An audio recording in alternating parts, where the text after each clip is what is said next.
Nagkaroon man ng aberya sa biyahe dahil sa halos 2 oras na delay ng kanilang flight papuntang Amerika, hindi naman ito napigilan ng mainit na pagtanggap ng Kim Paulandia kina Kim at Paulo.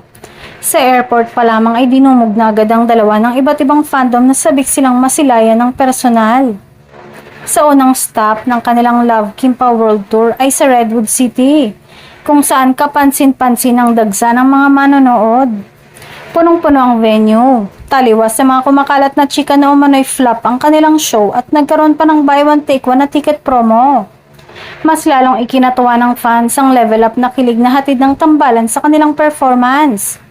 Kitang-kita ang chemistry ng dalawa sa entablado na lalong nagpatibay sa suporta ng kanilang loyal na fanbase. Sa isang bahagi ng show, natanong ang dalawa kung sino ang mas madalas tumawag sa isa't isa. Inamin ni Kim na siyang mas madalas mag-initiate ng tawag habang si Paulo naman ay paminsan-minsan lang. Depensa naman ng aktor. Mas komportable daw siya sa pagte-text kaysa sa pagtawag dahil hindi na kailangang i-interpret ang emosyon. Kilala si Paulo bilang isang introvert at tila nonchalant.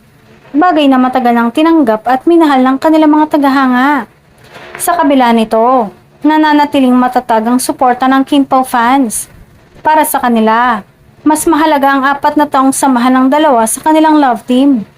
Patunay umano na may espesyal na ugnayan sina Kim at Paulo na patuloy nilang pinahahalagahan at ipinaglalaban.